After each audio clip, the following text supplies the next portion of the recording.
Sì, in realtà il sottotitolo è un training al doppio compito cognitivo-motorio nei pazienti con malattia di Parkinson, nel senso che io avevo in qualche modo sbagliato il titolo e quindi ho fatto le cose sulla base di questo titolo, ma però la sostanza era la medesima. Aspetta che io mi devo mettere un timer come in cucina quando si fa la pasta. Ecco. Poi io cioè faccio delle docenze all'Università di Padova, ma io non appartengo all'Università di Padova, ma sì, lo so, ma perché hanno scritto abbreviata una cosa.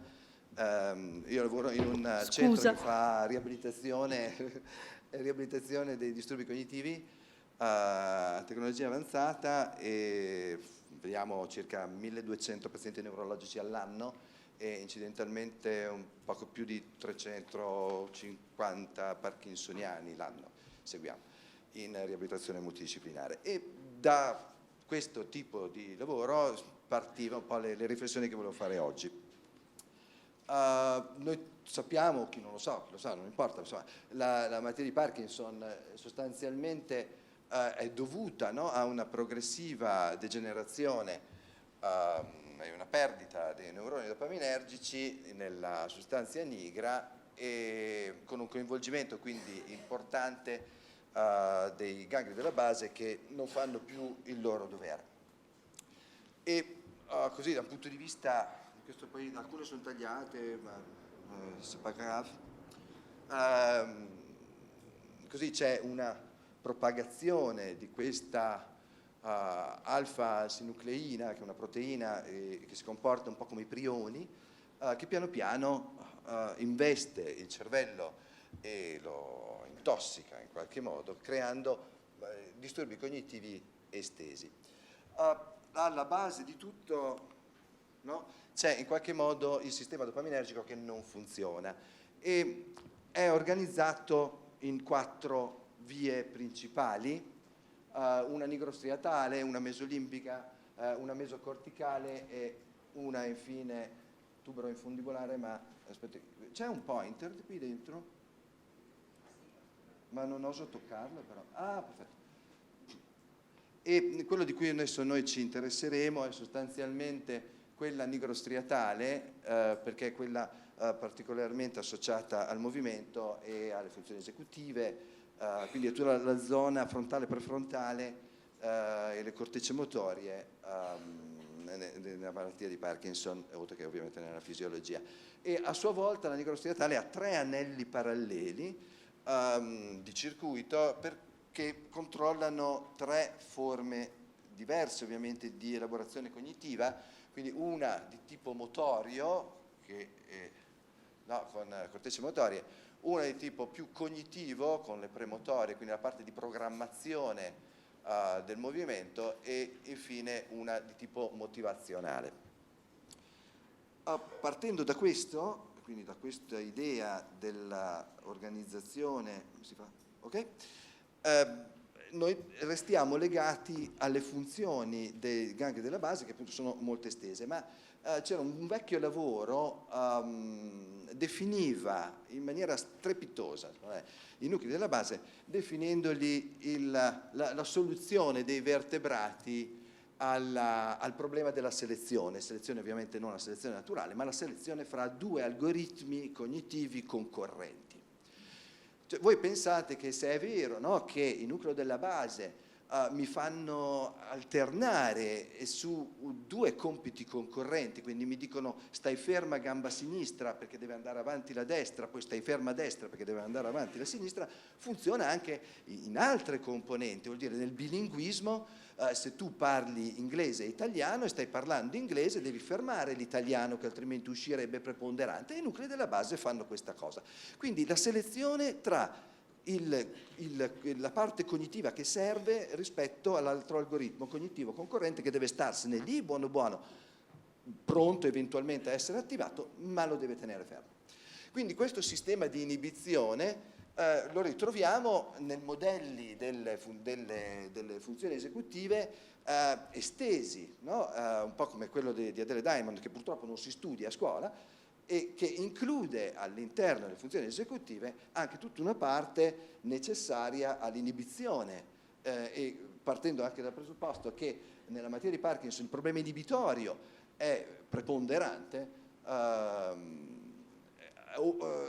ci fa pensare, no, di quanto questo possa agire, ad esempio, quando ci sono dei compiti concorrenti come nel doppio compito.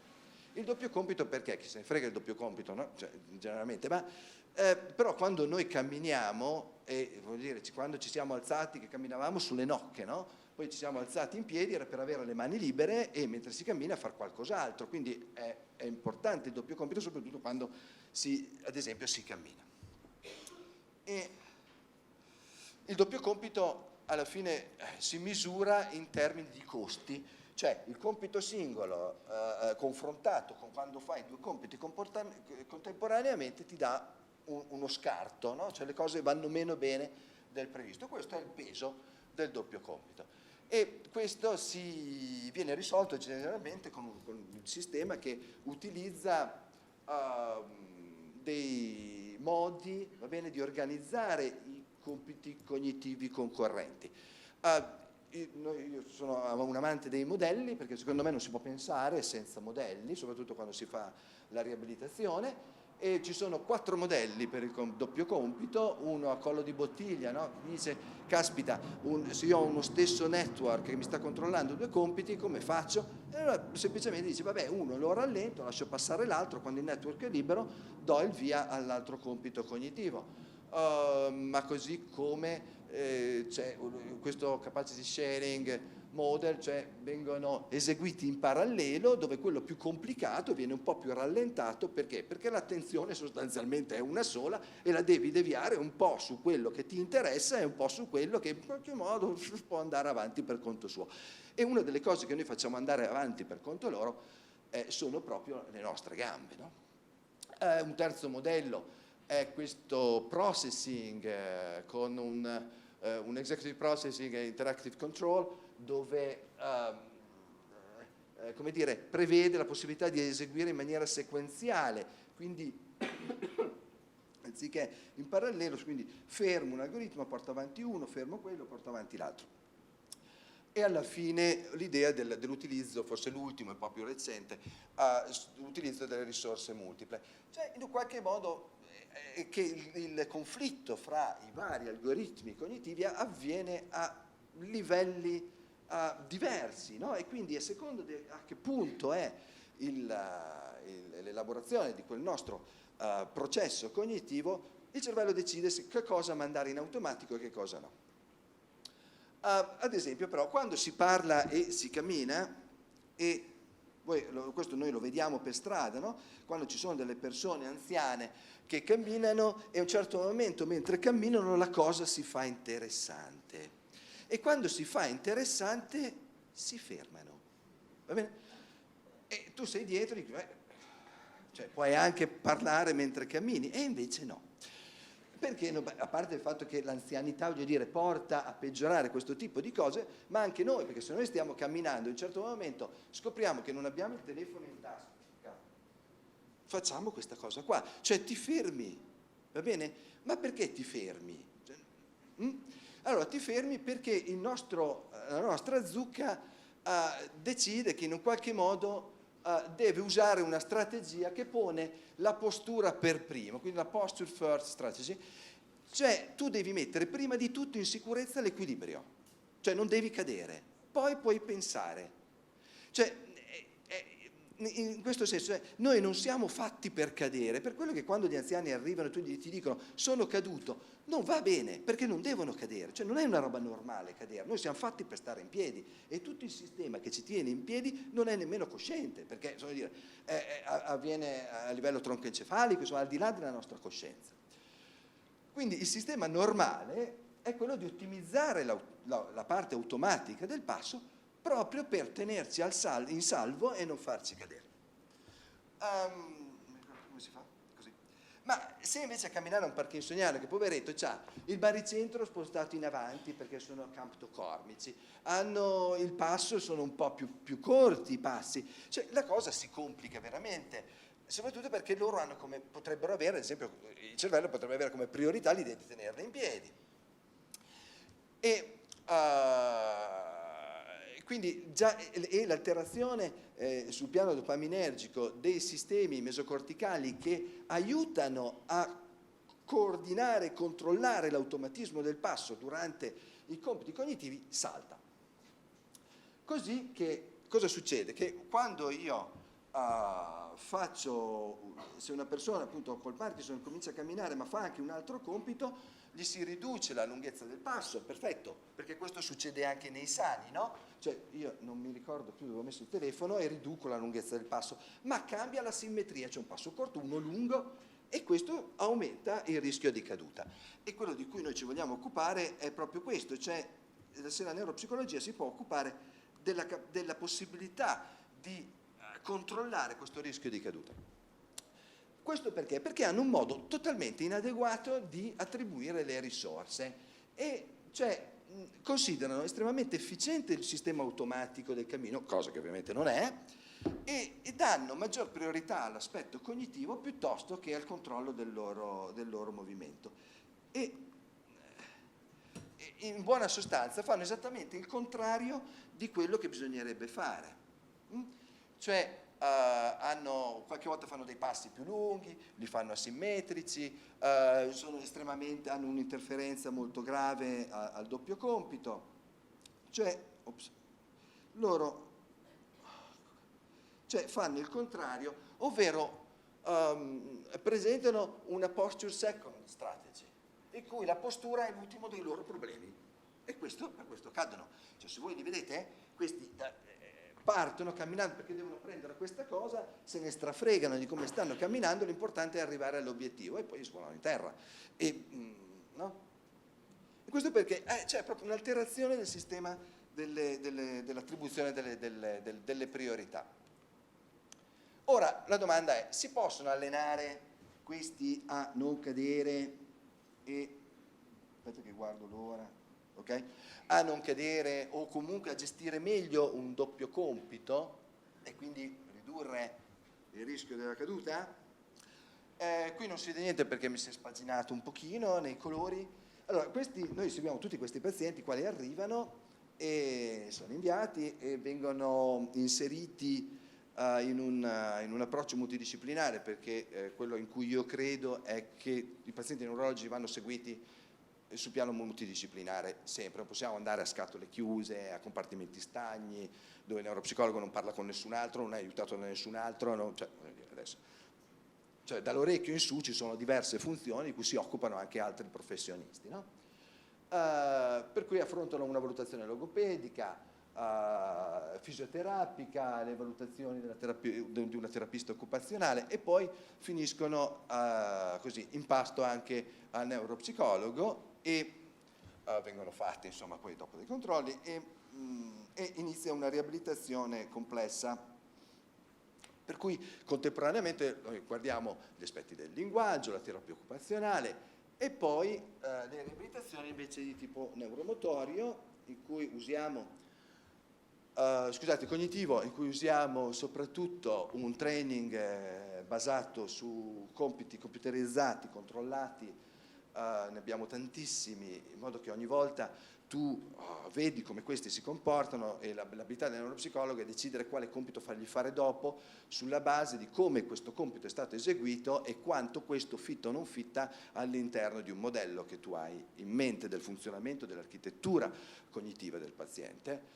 Il DCS, il neurofeedback, la realtà virtuale, cioè abbiamo più strumenti a secondo del tipo di paziente per cercare di stimolare in maniera esatta la parte che non funziona di questo modello. Dall'altra parte, nella parte neuromotoria, dobbiamo usare delle macchine, cioè non è che li facciamo camminare, ma abbiamo dei treadmill computerizzati che ti danno una marea di informazioni mentre questi camminano, delle pedane stabilometriche con stimolazione cognitiva contemporanea, per cui fanno dei compiti cognitivi mentre sono sulla pedana stabilometrica e tutto viene misurato, perché lo scopo scusate, perché vuol dire, lo scopo è quello di dare un senso a quello che succede, cioè i tuoi occhi non valgono un granché, vale un numero che compare su uno schermo e che ti sta restituendo il fatto che questa persona si sta muovendo o non muovendo in un certo modo, e da lì puoi pensare, caspita, però guarda cosa succede,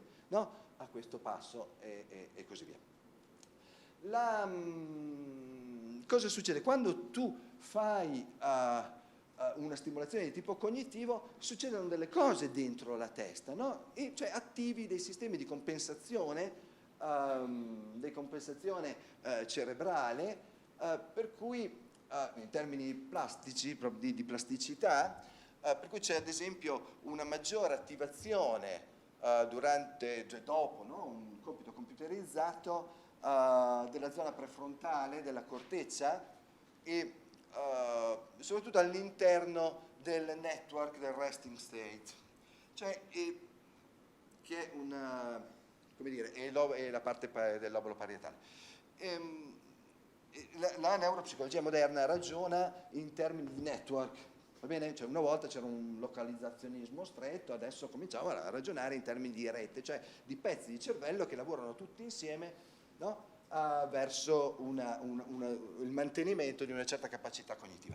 E i network sono sostanzialmente principali, sono 5, il default mode network, che è quello che in qualche modo ti dice che stai al mondo, no? E cioè che è quello che si ha senza far nulla, e poi c'è quello dorso ventrale, dorso laterale, che ha a che fare con l'attenzione, il frontoparietale, quello del central executive, insomma c'è un'interazione, quello visospaziale. Sono questi network che in realtà sono network di varie parti, in cui ci sono degli hub, che sono delle parti corticali, delle zone di elaborazione centrale dello stimolo, che se salta lo hub hai un determinato danno, se saltano delle parti più periferiche è un'alterazione della funzione cognitiva, e qui ci riporta a Luria, no? Che pensava che la neuropsicologia fosse dinamica e che una funzione cognitiva quando è colpita non scompare, ma si modifica, cambia, si riduce, e questo proprio perché esistono questi network. E nella malattia di Parkinson i network sono quasi tutti danneggiati, ma non è che perché c'è una lesione complessiva disastrosa, è che questi interagiscono tra di loro, per cui se io altero il default mode network e ho il central executive network che è alterato su base dopaminergica, l'interazione fra questi mi darà poi anche di riflesso, no? Delle alterazioni sugli altri. Questa però, come dire, plasticità neurale io ce l'ho anche se li faccio muovere, perché questo è un vecchissimo lavoro, è il 97 per capirci, quindi non è roba moderna, no? In cui vedono che c'è un'iperattività delle stesse regioni che abbiamo visto iperattivarsi durante i compiti cognitivi, durante invece dei compiti di finger tapping, e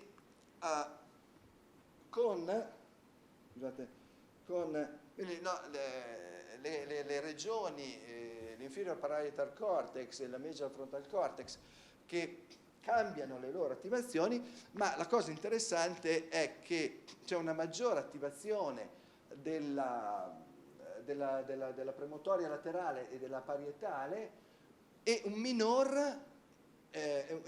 minore attività nei gangli della base. Cioè, in qualche modo dice, ok, i gangli della base mi aiutano a mantenere in automatico il movimento, ma se io lo devo fare in maniera più volontaria, i gangli della base se ne vanno un po' indietro, questi sono anche malati, per cui meglio così, e utilizzo delle altre parti corticali che funzionano ancora, no? E quindi ho un sistema di compensazione addirittura quasi spontaneo nella materia di Parkinson, sul quale bisogna puntare per poterli riabilitare. Noi dobbiamo puntare alle cose che funzionano, mica solo a quelle che non funzionano. Cioè, l'esame neuropsicologico di solito è basato sul cercare le cose che non funzionano. Bene, ma se tu devi fare la riabilitazione, quello che veramente ti interessa è quello che funziona, perché è lì che ti devi attaccare per arrampicarti. No, se guardi solo i buchi non vai da nessuna parte, se tu guardi dove sono le rocce che spuntano puoi arrampicarti, e a noi servono le rocce che spuntano, no? Così insomma, qui c'è una grossa letteratura sulla computer based training, ma anche sul physical exercise, cioè sul fatto che se questi si muovono hanno degli effetti anche sul cognitivo oltre che sul motorio. Beh, per forza, vuol dire, se tu te ne stai tutto il giorno sul divano a guardare il muro, è vero, non ti muovi, ma anche... e invece se tu cominci a camminare e andare in giro, la ricerca visiva, l'esplorazione spaziale, tutto questo ti dà una mano, no? Allora, se io però chiedo a questo punto a un parkinsoniano di camminare e fare un compito cognitivo e decido ovviamente di misurare tutto, che cosa trovo? Ma secondo i modelli io dovrei aspettarmi sicuramente un peggioramento iniziale delle prestazioni cognitive, no? Perché io mi rallento, ci penso, e un'alterazione del passo, però dico, se io li alleno dovrei avere un progressivo riappianamento delle cose verso un'ottimizzazione, no? Allora che cosa faccio? Li misuro prima e li misuro durante e dopo. Lo abbiamo organizzato, abbiamo fatto 4 compiti cognitivi di ricerca spaziale e di un compito cognitivo in cui devono ricercare un numero che manca all'interno di una matrice di numeri e poi dopo c'è una random generation di numeri, ma questo ci serve soltanto come compito di controllo, quindi non è molto importante, e nel frattempo li mettiamo su un treadmill che ci dice tutte le informazioni che ci servono. Il compito, no, era, questo adesso non si vede, allora, queste sono le parti in singolo in cui loro partono, misuriamo come loro da seduti sulla sedia fanno i compiti cognitivi al computer, così come li misuriamo come loro camminano normalmente su questo tapis roulant, dopodiché gli prendiamo questi compiti cognitivi in cui devono confrontare due, qua stanno facendo degli esercizi per portare il peso da una parte all'altra mentre stanno facendo un compito cognitivo. Eccoli qua. E qui loro sono sul tapis roulant, loro vanno, dietro c'è ci sarebbe un feedback sonoro che gli dice quando loro dovrebbero camminare, appoggiare il passo, noi l'abbiamo tolto per vedere che cosa succedeva. Nel frattempo fanno questo compito cognitivo in cui devono confrontare 2 rettangoli in cui ci sono due parole, 2 stringhe di numeri, 2 cose, e dire se sono uguali o diverse, oppure ci sono 8 numeri su 9, devono trovare qual è il nono numero che manca da 1 a 9. E nel frattempo vengono misurate la velocità, il ciclo del passo, la lunghezza, il coefficiente di varianza, il tempo su ogni piede, cioè tutto quello che ci serve per capire come questi camminano. La prima cosa che noi vediamo è ovviamente un peggioramento da un punto di vista cognitivo e poi, cioè questi sono i tempi, cioè l'effetto principale che era il tempo, peggiorano nel tempo, ci mettono molto più tempo, poi piano piano cominciano a metterci meno tempo, un po' perché conoscono un po' il compito e un po' perché stanno cominciando a organizzarsi, cioè a decidere in parallelo quanto dedicare al passo e quanto dedicare al compito cognitivo.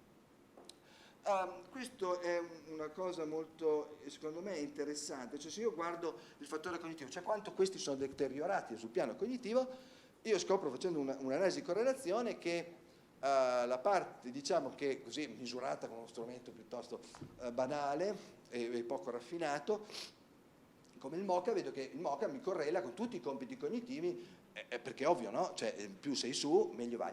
La cosa interessante è che mi correla con la velocità iniziale, cioè quando loro per la prima volta si mettono sopra il tapis roulant con il compito cognitivo, lì il cognitivo pesa, ma non pesa più quando loro arrivano all'ultimo, cioè lì il cognitivo non c'entra più, c'è qualcos'altro che sta entrando in funzione per cercare di mantenere in piedi questi pazienti mentre si stanno allenando. La stessa cosa vale se ad esempio abbiamo quelli più compromessi da un punto di vista motorio. Se uno più compromesso, lui deve stare in piedi, e questo è interessante perché forse questa second strategy posture forse non sempre funziona, perché io trovo che ci sono questi che sono molto più impegnati a stare in piedi perché sono fisicamente più compromessi, a pari livello di compromissione cognitiva. Cioè qui abbiamo il MoCA di quelli che andavano benino, insomma era 20, questi che sono motoriamente molto compromessi era 21, quindi insomma più o meno siamo lì, non riescono a fare i compiti cognitivi, cioè in qualche modo non riescono più a distribuire le risorse, ma le stanno distribuendo più che altro al cercare di stare in piedi. E questo è interessante, perché allora forse non è così stretta la questione del posture second strategy. L'altra cosa interessante è cosa succede mentre loro camminano. Allora, questo è il... E comunque con i tempi cerchiamo... non so perché ho il mio timer. Siamo in tanti e quindi... Oh, un minuto. Okay. Io sono qui per fare la cattiva, sì. Un minuto, perfetto, tra un po' solo. No? Allora, il roast è pronto. Allora, quello che... Insomma, cosa succede? Succede che chi 25 minuti... Il mio 25esimo minuto è suonato. Adesso col doppio compito ti abbiamo bloccato. Sì, vabbè, la questione è questa, che dall'inizio succede questo, cioè che chi usa una posture second strategy, cioè chi dà priorità al cognitivo in seconda battuta invece alla parte motoria, succede che aumenta drammaticamente il numero di passi e riduce la distanza. Quindi se io faccio meno strada con più passi vuol dire che comincio a fare così e quindi aumento il rischio di caduta. Mentre gli altri, cioè quelli con una minore compromissione motoria, inizialmente ovviamente aumentano il loro numero di passi, ma alla fine riducono la velocità e riducono anche la distanza in maniera coerente. Cioè in qualche modo cominciano a ribilanciarsi come nel loro cammino spontaneo, che era relativamente buono. Quindi in un qualche modo l'idea è che cosa che succede anche quando nella simmetria del passo. L'idea è che in qualche modo se noi alleniamo una certa categoria di pazienti, cioè quelli che hanno una compromissione motoria entro i 2 della scala di Onyar, quindi una compromissione media, abbiamo la possibilità di forse allenarli a gestire un doppio compito. Quello che ci interessa capire è se questo fino a che punto questo è generalizzabile poi nella vita quotidiana. Concludo con l'idea che la nostra riabilitazione neurologica debba essere sempre multidisciplinare e si debba comportare come un'orchestra, cioè che ciascuno di noi suona un pezzo condiviso in cui ci sono parti soliste e parti di ensemble. Mi piace immaginare come la terapia occupazionale al piano, la logopedia alla tromba, neuropsicologia al contrabbasso e la fisioterapia alla batteria, perché mantiene il ritmo. E con questo mi piacerebbe anche, mi stavo fregando questo, mi piacerebbe così salutare la mia meravigliosa equipe con cui lavoro tutti i giorni, e quindi così alla batteria ho i miei fisioterapisti, Giulia Zatta, Marco Paolo, Alessia Brugnetti, Margherita Sattin e Daria Camozzi. Al pianoforte Silvia Groccia, alle trombe Lucia Torresan e Silvia Rizzo, e infine al contrabbasso la regina di cuore del mio mazzo di carte, la bravissima Anna Marchetto, e vabbè, insomma, io.